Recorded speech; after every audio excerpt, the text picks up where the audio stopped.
Hey guys, good evening. I'm sure you guys have heard some of Trump's speeches over the last couple of weeks, and I caught a little clip Midas Report did of just taking a few speeches over the last couple of weeks and putting them in their totality. They're trying to make the case that Trump is not well. Well, I'm going to speak on one part I saw that I thought was very interesting.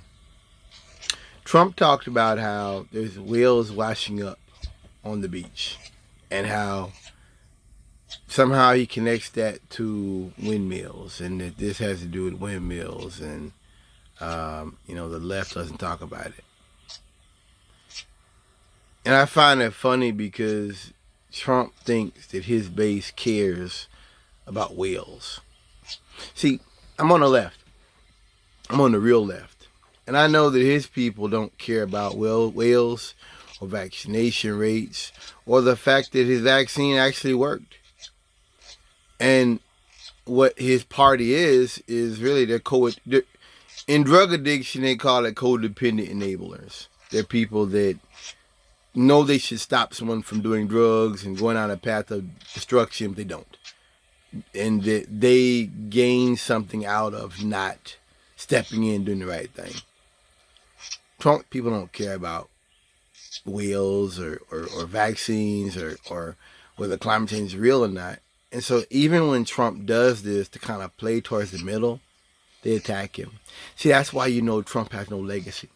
Because if I'm a philosopher, if I'm running for office and I believe something and you love me and you support me, then that means you're willing to understand what I'm talking about.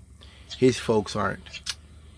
His folks are people who, in essence, carried forward, crookedness. They glorify crook, and they are what I talk about when I speak on preparing for a ruthless America. Trump is not liked by independents, but even when he plays to them, his own supporters don't respect him. I don't think it's this way with the left. I don't think there's leftists that hate Joe Biden for playing to the right on certain issues. I don't think they have. I think the left gets a little bit.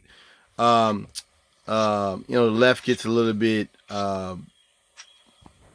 impatient with Joe Biden on some things. But I don't think anyone on the left is like, well, how dare Joe Biden do things for rural white people? I haven't heard that from anybody.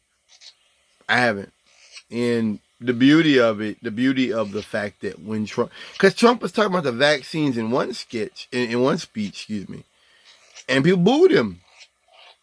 And I'm like, wow, and he was trying to, once again, he was like, oh, well, it's your choice whether to wait the vaccine or not vaccine, but I'm taking authority for it, that he did it, and they booed him.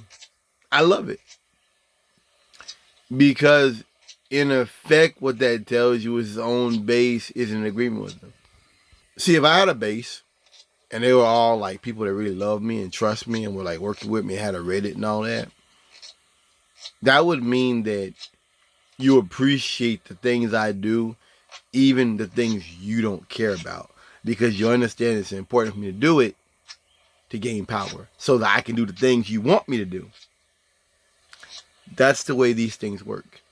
You understand? That's the way these things work. But if I'm just doing things you want to do all the time, we won't get anywhere. I just like I said, for me, it's just, I don't know if Trump's crazy or not. I don't really get into that. I like to see him lose cases. I like to see people around him go to jail. I like to see his CFO of Trump, the corporation, go to jail, have to tell on them. I like to see, Giuliani lose his law license. The other guy, John Durham, he had to lose his law license. I like to see that. I like to see them brought up in court and sued. I like to see them broke. I like to see Giuliani have to be sued by his ex-wife for alimony. I like to see that. I like to see everybody around him doing badly. But the fact that even when he plays the game of trying to play to the middle, his own supporters boo him or don't understand him, and he doesn't understand that doesn't matter to them, is beautiful. Listen, if you're a spokesman, you got to know what people want to hear, or else you're not really a spokesman.